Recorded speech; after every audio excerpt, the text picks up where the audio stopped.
But what if by implanting a chip like this in our brain can disrupt this process? It can interfere with expansion of our consciousness. Science versus spirituality in biohacking, blueprint or Ikigai biohacking. That's something I'm going to talk about today, so stick around. Hi, my name is Hachiaki Takamiya, a 62-year-old biohacker based on Japanese natural health and the author of Live Wiser, Not Smarter. Now, I have been sharing with you my biohacking routine based on Ikigai biohacking that I compared with the routine of Dr. Yoshimori, who is an autophagy expert. And I said that my routine is somewhere between Dr. Yoshimori's routine and the routine of Bryan Johnson. So who is Bryan Johnson? I suppose you all know who Bryan Johnson is. And recently, there was a Netflix documentary program called Don't Die, The Man Who Wants to Live Forever. Have you seen it? So Bryan Johnson is an American entrepreneur and venture capitalist known for his extreme biohacking project, Blueprint. He invests heavily in a rigorous data-driven regimen of diet, exercise, and medical intervention aiming to reverse his biological age. Johnson's highly public pursuit of longevity has sparked widespread fascination and debate, making him a prominent figure in the biohacking and anti-aging movement. So, what is your thought on Bryan Johnson? Please write your impression of him in the comment section below. Thank you. So, don't die versus die wisely. Now, I made a video called How to Age Wisely before, and I wrote a book called Live Wiser, Not Smarter. So definitely I am promoting wise living and wise aging. So that means to die wisely as well. Therefore, I don't deny death. This is because I think there is a possibility that there is some form of existence after death. But if you don't believe in it, then the whole thing changes. So it is a question of whether to see biohacking from purely scientific point of view or whether to see it from spiritual angle as well. So that is today's topic. So today, I'll first share with you my thought on Bryan Johnson and what it means to die wisely and why we reincarnate and the advantage of aging and humanism versus transhumanism, why natural biohacking matters more than ever, and finally, how to practice natural biohacking. So if you want to delve into all those topics, please watch the video until the end. Now, those of you who just discovered this video today, this is the Ikigai Diet channel, which is a health and longevity channel. We usually cover things like diet, exercise, mindset, and sometimes we cover Japanese blue zones because there are several blue zones in Japan other than Okinawa, and we cover from traditional Japanese health method to modern Japanese health trend such as Chokatsu. So basically, this is a channel about how to increase health span, especially for people over 50 or 60. So if you're interested, please subscribe to this channel. Thank you. Now, so what is my thought on Bryan Johnson?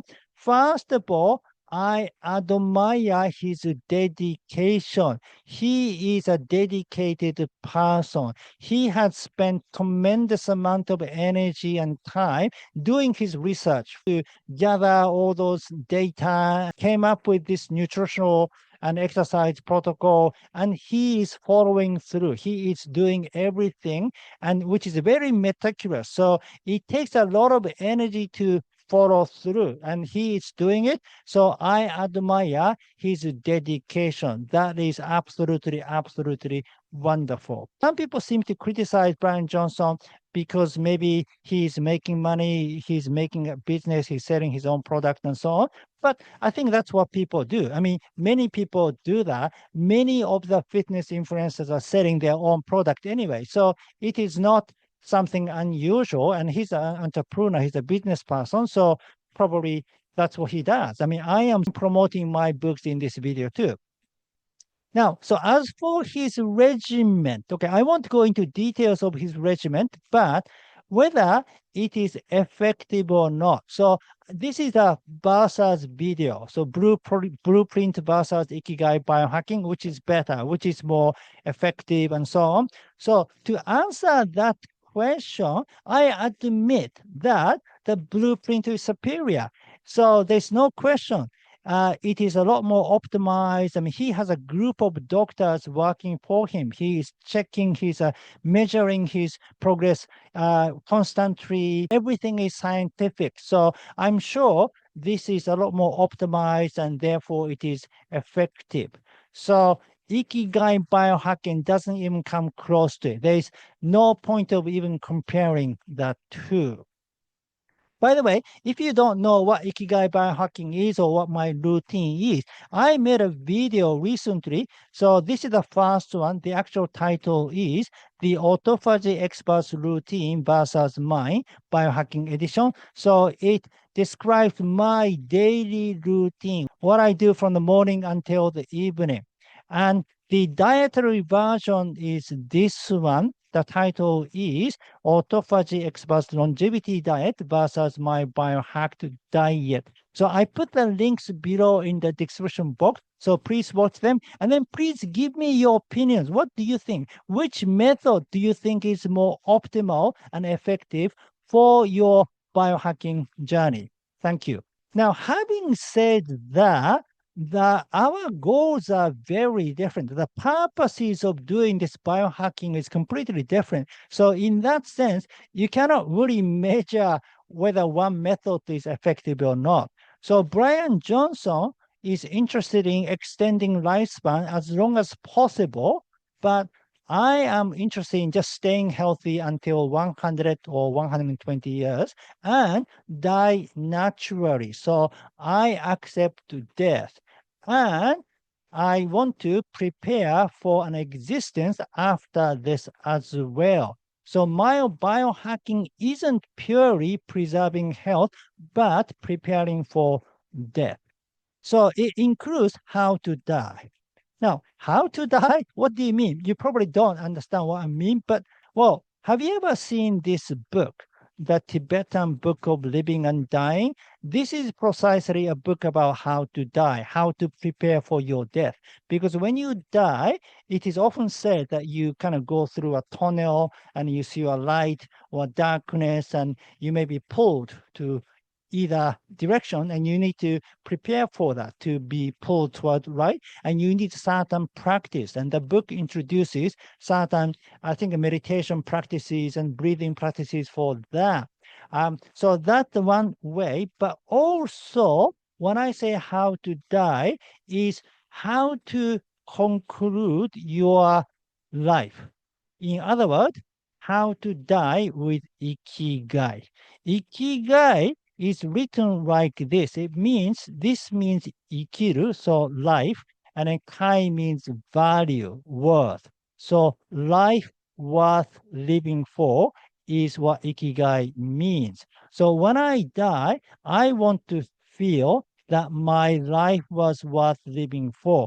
My life was beautiful. In other words, I completed my soul mission. I achieved my soul mission, and I feel 100% content to leave the earth. So die wisely means live your final chapter of your life beautifully so that you completed your mission to leave the earth happily. Okay, so what is our soul purpose? Now, if there is reincarnation, I mean, some of you probably don't believe in reincarnation. I don't believe in it 100% either, but I think in many ways reincarnation makes sense to me. But so today, let's uh, let's say there is reincarnation for the sake of argument. And in that case, what is the purpose of reincarnation? So reincarnation means once we die, then we are reborn into another life, another human being. So we start from the baby all over again. So why do we reincarnate? Uh, well, we are born into different cultures, different countries, and maybe different occupation, different circumstances to learn and grow. We learn and grow through all those different experiences. So we are here to experience, and we are here to have diverse experiences. Now, often people say, I mean, spiritual people say, when you live in the spirit world, because you don't have the body, you don't have an opportunity to experience those things. But the one great thing about the earth, the human life is because we have the flesh, having the flesh enables us to experience things such as heat, cold, hunger, pleasure, emotions, and sickness. Those are precious experiences only you can do by having the flesh. So that means, let's say you are born and you are baby first, then you become a child and adult. But throughout your life, you have a unique experiences. You have a unique experiences when you are infant. You have a unique experiences when you are a child. And you have a unique experiences when you are adult, like you have more responsibility. Now we have a children. You are raising your children and you have to work hard to provide for your family. And then you become a senior, and then you get weak. But that is a perfect opportunity to feel a lot of other new situations. So if you say, no, I don't want that, I don't need that, I can stop the aging, you are also saying, oh, I don't need this opportunity to learn and grow. So, what do you think about it? I mean, that is my view, but how about you? What do you think about it? Please write your thought in the comment section below. But I'm not suggesting it is okay to be bedridden because this is often caused by unnecessary diseases coming from our lifestyle. I'm not saying that at all. I mean, I'm aiming healthy aging. I am happy to accept aging, but healthy aging. But it doesn't mean to stop aging because even though if we age healthily, we are still different from our in our 40s or in our 20s. We feel much weaker. We feel much slower. We cannot run as fast. We cannot jump as high. So we feel the limitation. But is that a bad thing? In some ways it is, but in other ways it is not. Because of this limitation, we stop being reckless, for example. I mean, when we're younger, we did all kinds of crazy stuff that we now cannot imagine that we would ever do. We are so stupid. But we don't do that anymore because of this limitation. We can't afford to do that. So in some way, this situation, this limitation help us to go inward and reflective. In other words, we become wiser. So senior years, the aging provide us opportunity to develop our wisdom. Therefore, increasing health span, I am 100% for it because it is important to achieve our soul mission too. You need to be mobile. You need to be able to move around to conduct your tasks. So healthy aging is necessary, but not stopping the aging process completely. And definitely not altering our genes to become non-human like. Now, humanism or humanness, that's another question. Do you know this man?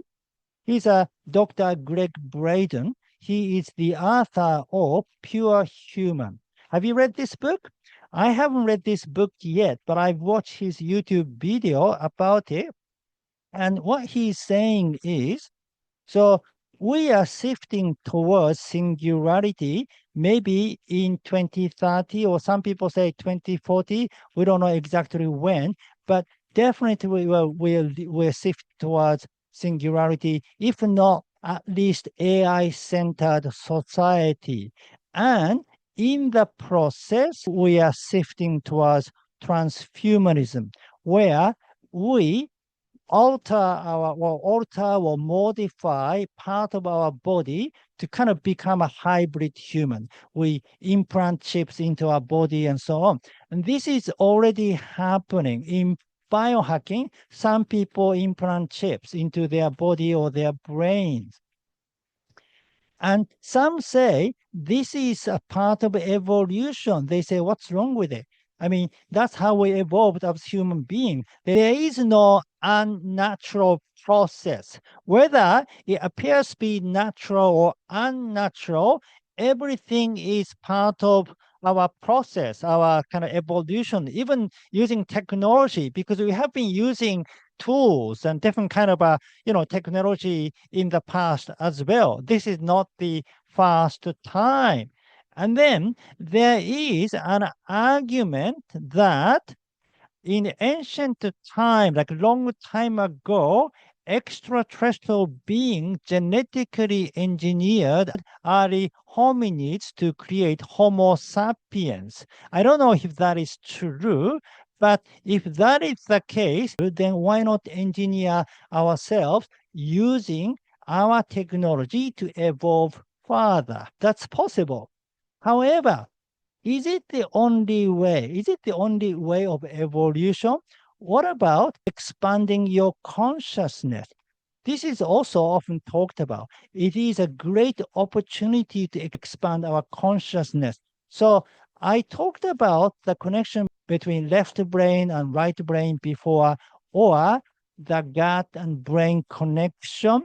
Now, we know a very little about our brain. We use a small percentage of our brain. There is so much hidden. There's so much more potential in our brain and our human capacity.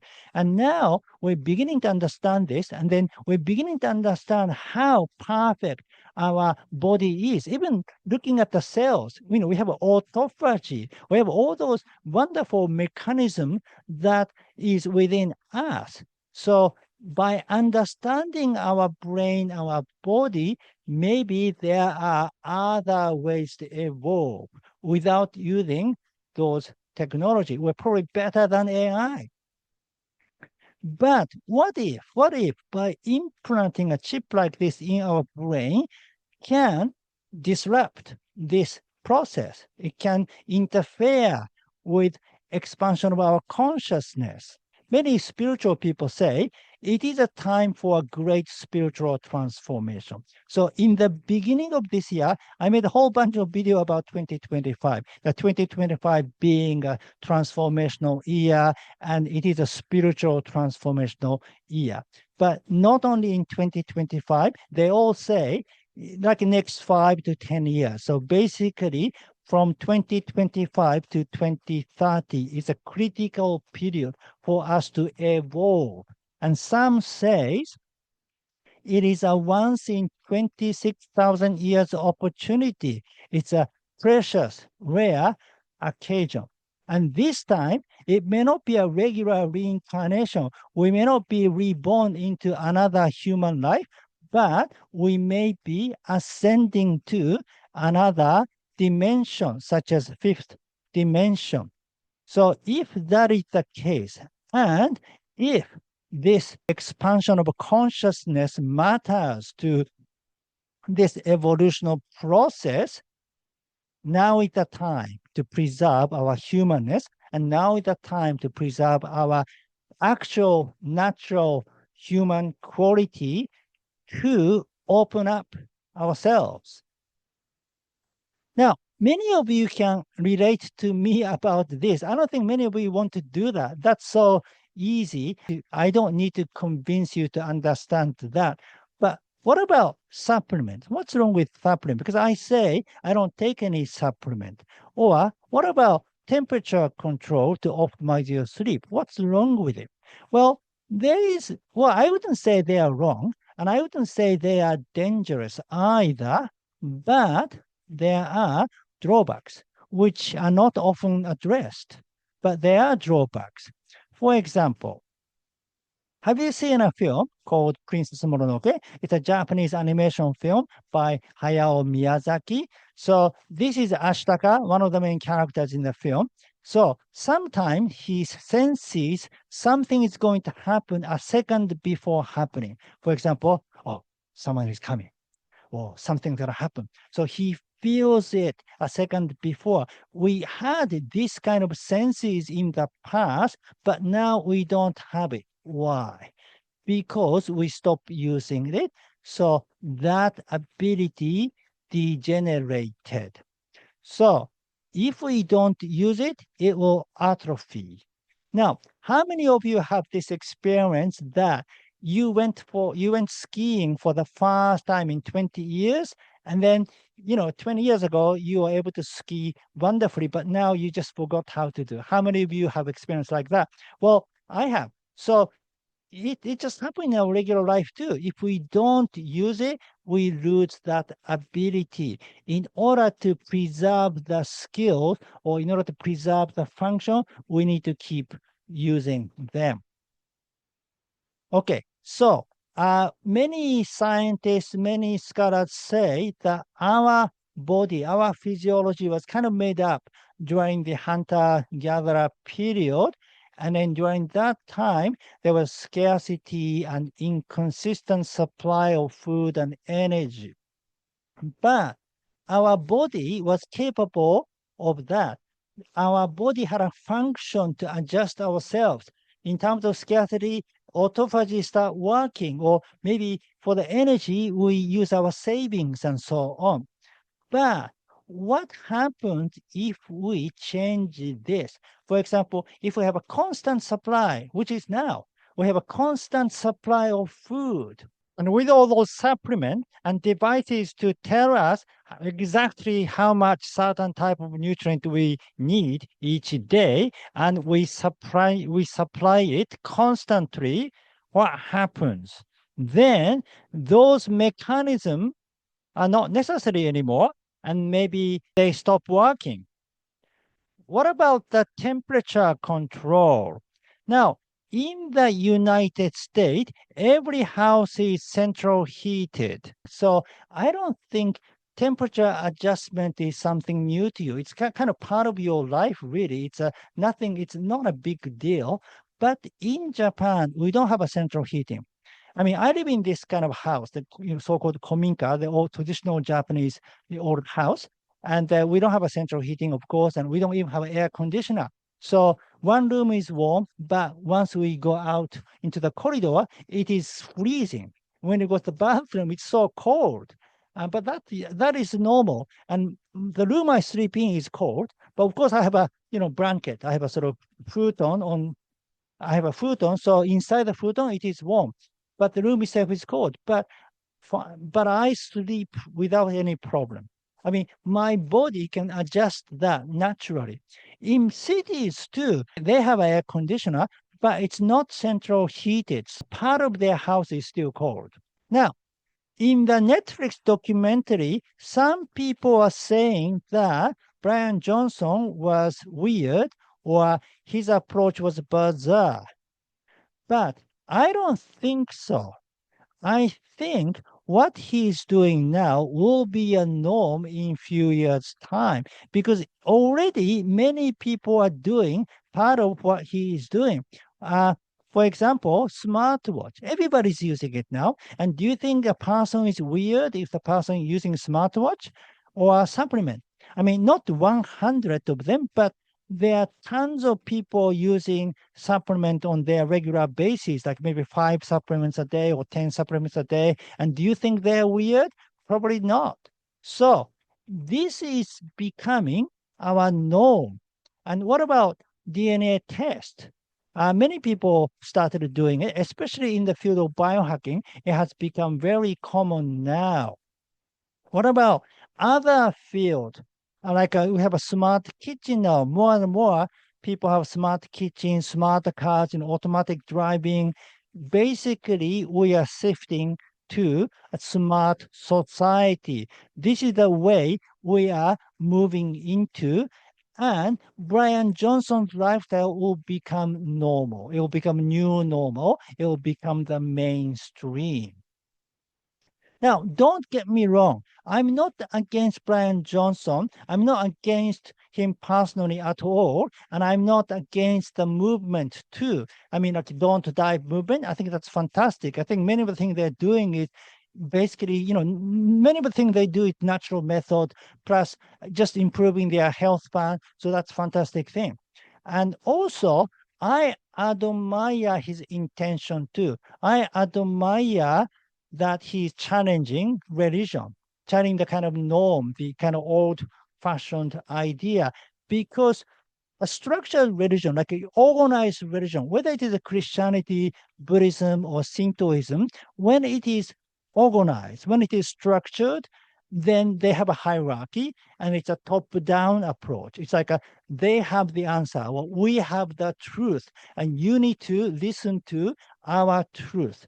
That's the old way.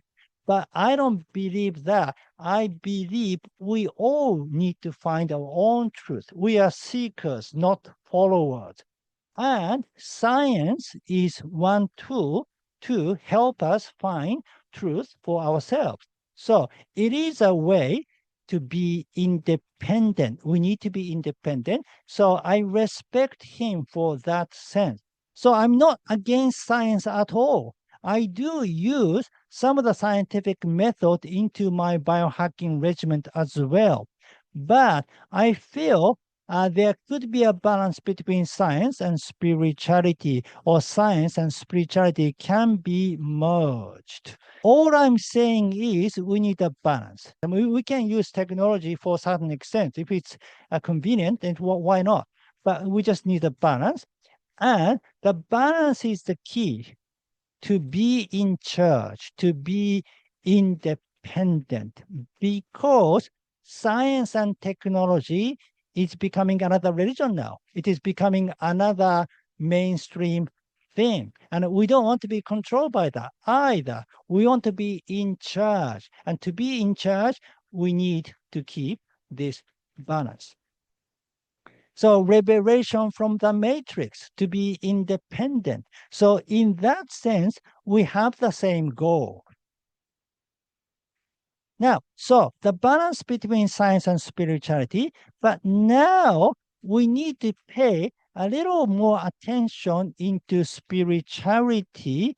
We need to make an extra effort because it is so easy to be swayed into the other direction. That is why I created Ikigai biohacking to provide alternative biohacking method, natural approach, human approach, and spiritual approach. Now, how to biohack naturally? Well, whenever you have a choice, choose a natural method. Now, I'm not saying you shouldn't do that. I mean, it's okay to do that on a rainy day or in the winter time, or if you live in a city and the air is bad outside. Yeah, I mean that is fine. But if you have a chance, if you live in an environment where you can go, running outside, and then choose that whenever you can. Or if you have a chance, if you have a choice between supplement and whole food, choose whole food. Again, I'm not saying you should not take supplement. I mean, there are times that you do need to take supplement for that's okay. But don't think this is the way. Just prioritize whole food. Digital fasting. This is very important, more and more. I mean, a lot of people practice this recently, especially to optimize sleep. Even Bryan Johnson, he said no screen time, like, 1 or 2 hours before going to bed. That is fine. Many people doing that. But I'm talking about slightly longer, like, one day without using any computer or smartphone, because we need that, because we are constantly surrounded by this technology. To keep the balance, we need a slightly, more like a stronger measure. Well, recently I watched an interesting program on Netflix. It's called Offline Lab. It was a Japanese reality show. So a group of 10 young Japanese people go to Nice in France. And they spend 10 days, then 10 days vacation. So 5 men and 5 girls, and they are there to find their love, their partner. But they're not allowed to carry their smartphones. They have to give their smartphone away, and they are given this guidebook, the old-fashioned guidebook instead. So, to travel, they cannot even look at the Google map. They have to use their paper map to find a way, and then they have to meet, other members of the trip. And it was a fascinating program. And so there were love stories, of course, but also there was some realization of how precious time was. Like, for example, Nice is a beautiful place. There's lots of scenic locations. So they wanted to take a picture, but they couldn't because they didn't have a smartphone. And so they have to be in the moment. They had to experience the be here and now situation. And so that gave them a tremendous realization. Well, I think we can all do that. Maybe you can organize a 10-day retreat, 10-day offline retreat. I mean, our generation, we can even teach young people how to do it because we used to do that. It was so natural for us to do it, but young people today don't know. They have never experienced that kind of situation. So organize some, retreat to not use digital devices at all would be a great idea. Or just among your friends, you just get together and spend a weekend, or just spend just even one evening completely analog. That would be fantastic. And just spend more time in nature by yourself too, whether with your friends or just by yourself. Just spend more time in nature. This is absolutely critical now because we are always surrounded by technology, and this is escalating. So in order to keep the balance, we need to spend more time in nature and live according to the lunar cycle. Mark the new moon and full moon on your calendar and conduct certain rituals on those times. For example, practice Yoshuku on new moon and practice Ima Iwai on full moon. Yoshuku means celebrating your future happiness, and Ima Iwai means celebrating your present happiness. And practice the morning sunlight exposure to align yourself with a circadian rhythm and live according to circadian rhythm. Change your regimen according to the season. Don't do the same thing. Do something that is appropriate to each season. And then conduct certain rituals on spring equinox, summer solstice, autumn equinox, and winter solstice. By the way, spring equinox is coming this week, March 20th, so celebrate it. Now, for details, please read Ikigai Biohacking. For Yoshuku and Ima Iwai, please read Chapter 6, Mental Exercises to Bioharmonize Yourself, and for Digital Fasting, Chapter 7, and Chapter 9, How to Bioharmonize Your Soul. Okay, thank you for watching. Again, my name is Hachiaki Takamiya, the author of Live Wiser, Not Smarter. If you like this video, please give me your thumb up and subscribe to my channel. And please leave your comment. So I told you that I have my daily routine. And if you didn't watch that video, here is that video.